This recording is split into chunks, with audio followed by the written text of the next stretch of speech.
বাজে দাঁড়াও দেখো, এখন বাজে 7:45, সন্ধে 7:45। তো আমি হঠাৎ করে ভাবলাম যে চলো আজকে এখন কিছু অ্যাক্টিভিটি আছে, চুলটাকে ভালো করে বেঁধে নিলাম। আর এখন আমি যাব রান্নাঘরে, কি রান্না করব মানে টোটাল আমার ইভিনিং রুটিনটা আজকে তোমাদের সাথে শেয়ার করব। মানে এই 7:45 থেকে রাতে ঘুমোতে যাওয়া অবধি আমি কি কি করছি সেটাই থাকবে আজকের এই ছোট্ট একটা ব্লগের বিষয়বস্তু। প্রথমেই দেখে নাও, আমি তো এখন যাব রান্নাঘরে, আর আমার বর কী করছে দেখো, হয়ে গেছে একটা ফোনে ভিডিও দেখছে আর একটা ফোনে গেম খেলছে। তো এতক্ষণ আমিও একটুখানি শুয়ে টুয়ে ছিলাম, ঘুমানোর চেষ্টা করছিলাম কিন্তু ঘুম হলো না। তো ভাবলাম যাই রান্নাঘরে যাই। রান্নাঘরে অলরেডি 6টার সময় একবার গিয়েছি, গিয়ে কিছু কাজ সেরে রেখে এসেছি, চলো সেগুলো তোমাদের দেখাই। এই বোতলগুলো দাও, অনেক বোতল জমে গেছে, সব রান্না করতে করতে বোতলগুলো ভরবো, ফ্রিজে দেবো, রাতেবেলা নাহলে আবার ঠান্ডা জল খেতে চাইবে বল, তখন বলবে কি একটা বোতলও দিতে পারলে না ফ্রিজে। আর আমি কখন জানো একটু ঠান্ডা জল খেতে চেয়েছি, এনে দিল না আমাকে। এই দেখো এটার মধ্যে মটর সেদ্ধ করা হয়ে গেছে, তার মানে বানাবো ঘুগনি। আর এইখানে দেখো 6টার সময় এসে মটরটা সেদ্ধ করে দিয়েছি আর ময়দাটা ততক্ষণ মেখে নিয়েছি, তার মানে হবে লুচি অথবা পরোটা।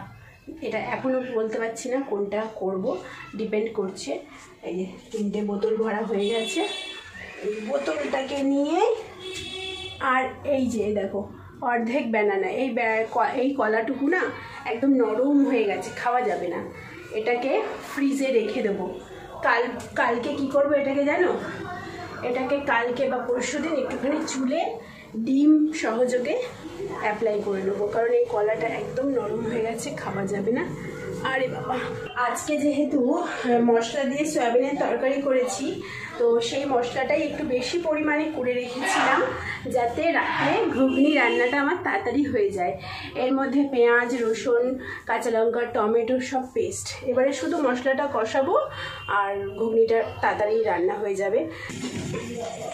চলো হয়ে গেছে আমার মোটামুটি ঘুগনি, আর কি বেশি কিছু দেখালাম না।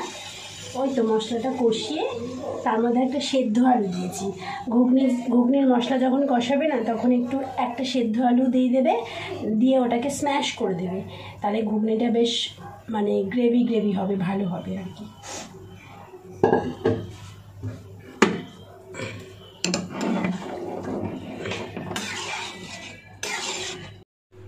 এই দেখো আমার ঘুগনি রেডি, চলো এবারে আমি এখান থেকে পালাই।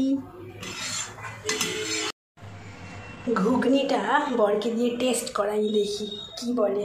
আমার মনে হচ্ছে অতটা ভালো হয়নি আজকে, আমি ঘুগনি অতটা ভালো করতে পারি না, আমি তড়কাটা বেশ ভালো করতে পারি। হ্যাঁ দীপ, একটু টেস্ট করে দেখো না কেমন হচ্ছে।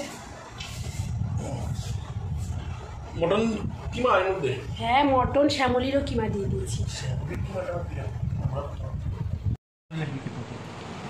নুন ঝাল ঠিক আছে কিনা সেটা বলবে। অফ কিছু দেওয়া নেই। আমার বরটা এত অসভ্য, ক্যামেরায় বলবে না যে কেমন হয়েছে, খেয়ে দেয়ে দেখো চেঁচে পুচে শেষ করে দিয়েছে, বলছে হেভি হয়েছে, আর একটু এনে দাও না, একদম ক্যামেরায় বলতে চায় না, হিংসুটে গো আমার বরটা 1 নম্বর। দাঁড়াও বরের জন্য আরেকটু ঘুগনি নিয়ে আসি। এইবারে চলে এসেছি দেখো লুচি ভাজতে, সব বেলে নিয়েছি। এবারে সব বেলে না নিলে না আমি একটা বেলতে, মানে অনেকে আছে না বেলে আর করে মানে ভাজে, ওটা আমি পারি না। চলো বেলা হয়ে গেছে, এবার টপ ভাজবো। ফুলবে কি ফুলবে না ওটাই হচ্ছে ব্যাপার, ফুলে যাবে। এই দেখো ফুলে গেছে, টোপা লুচি। This is for father in law, একজনের জন্য হলো। ফাদার ইন লকে প্রথমে দেবো, মাদার ইন লকে তারপরে দেবো, তারপরে বরকে দেবো, তারপরে আমি নেব। কিন্তু আমি লুচি খাবো না, আমি ভাত খাবো। না বাবারটা না ধরো তো, this is for mother in law. গো খাবারটা ধরো না তোমার। এই দীপ, বরের হাতে আমার খাবারটাও নিচে পাঠিয়ে দিয়েছি। যা বেঁচেছিল ঘুগনি ময়দা মাখা সব ফ্রিজে তুলে দিলাম। কালকে আবার কাজের দিদিটা আসবে না, কিছু বাসন যা বেরিয়েছিল সব মেজে নিলাম। এইবারে একটু শান্তিতে খাবো। আমি খাবো ভাত, সয়াবিনের তরকারি দিয়ে ভাত। আমি সত্যি কথা বলতে কী বলো তো, লুচি পরোটা অত ভালোবাসি না, ময়দার জিনিস খুব একটা ভালোবাসি না। আমি চাউমিনটা একমাত্র ভালোবাসি। এদিক ধরো, খেয়ে দিয়ে উঠে তারপরে তোমাদেরকে একটা স্কিন কেয়ার শেয়ার করবো। এত লুচি ফুচি ভেজেছি না, লুচি ভাজলে, পরোটা ভাজলে, রুটি করলে পুরো ধোঁয়াটা একদম পুরো সারা শরীরে চলে আসে। মানে এতে কী হয় বলতো তো, স্কিন আমার বর বলছে গাড়িয়ে বিড়ি গন্ধ আসে, এটাও ঠিক বলেছে। তো যাই হোক, স্কিনটা খারাপ হয়ে যায়। তো এমনিতে এই যে কলাটা দেখালাম না তোমাদের, সেই কলাটার আরও একটু অংশ আছে এরকম গলে গেছে, ওটা দিয়ে একটা কিছু বানিয়ে ফেসে লাগাবো। আমি একটু খেয়ে নিই দাঁড়াও। খাওয়া দাওয়া কমপ্লিট। এখন কটা বাজে দেখো, 10:30 বাজে। আমি দেখো এই যে একটুখানি কলা নিয়ে নিয়েছি, মজে যাওয়া কলা। এই মজে যাওয়া কলাগুলো ফেলবে না, বাড়িতে যদি এরকম থাকে এরকমভাবে ভালো করে কলাটাকে স্ম্যাশ করে নেবে, নিয়ে তার মধ্যে এই যে একটু মধু নেবে, জাস্ট মানে একটা ছোট্ট চামচের। আমার বর বক শুরু করে দেবে এক্ষুনি। এর মধ্যে দেবে একটু বেসন, দিয়ে একটা ঠিক পেস্ট বানাবে, পুরো ভালো করে নাড়িয়ে চাড়িয়ে। আর ঘরে যদি দই থাকে, টক দই, তাহলে দইও দিতে পারো না, দেবে ভালো হবে। আমার এখন নেই বলে তাই আমি দিচ্ছি না। এবারে এইটাকে পুরো ফেসে অ্যাপ্লাই করবে। পাকা কলা স্কিনে যদি কোনো ডার্ক স্পট থাকে না, সেটাকে রিমুভ করে খুব সুন্দরভাবে। তো এটাকে আমি পুরো সারা ফেসে অ্যাপ্লাই করব।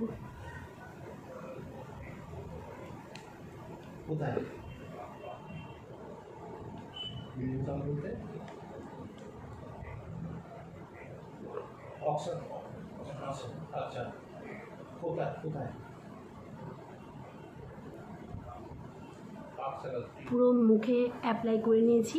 এবার এটাকে 5-7 মিনিট ভালো করে না ম্যাসাজ করবে, পুরো ভালো করে ম্যাসাজ করবে। এটাতে কি হবে, ডার্ক স্পট চলে যাবে। একবার ইউজেই কিন্তু যাবে না, কোনো কিছুই একবার ইউজে ফল দেয় না, বেশ কয়েকবার ইউজ করতে হবে। তো তোমরা এটা চাইলে রোজ ইউজ করতে পারো, সপ্তাহে 2 দিন 3 দিন ইউজ করতে পারো।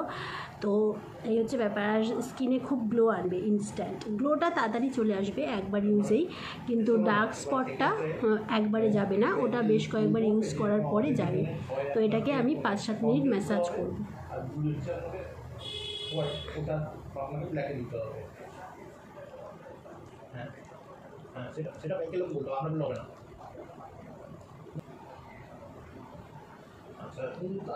ম্যাসাজ করা হয়ে গেছে। এবারে এটা 10 মিনিট থাকবে, তারপরে মুখটা ধুয়ে নেব।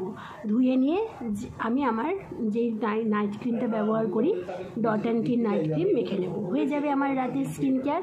আর সন্ধ্যে থেকে যে রান্নাঘরে এত তেল, মানে এত কিছু রান্নাবান্না করেছি, তেলের হাওয়াগুলো এসছে, ধোঁয়াগুলো এসছে, সমস্ত ক্লিন হয়ে যাবে, ফ্রেশ, মানে একটা স্কিনটা পুরো ফ্রেশ হয়ে যাবে, ক্লিন হয়ে যাবে।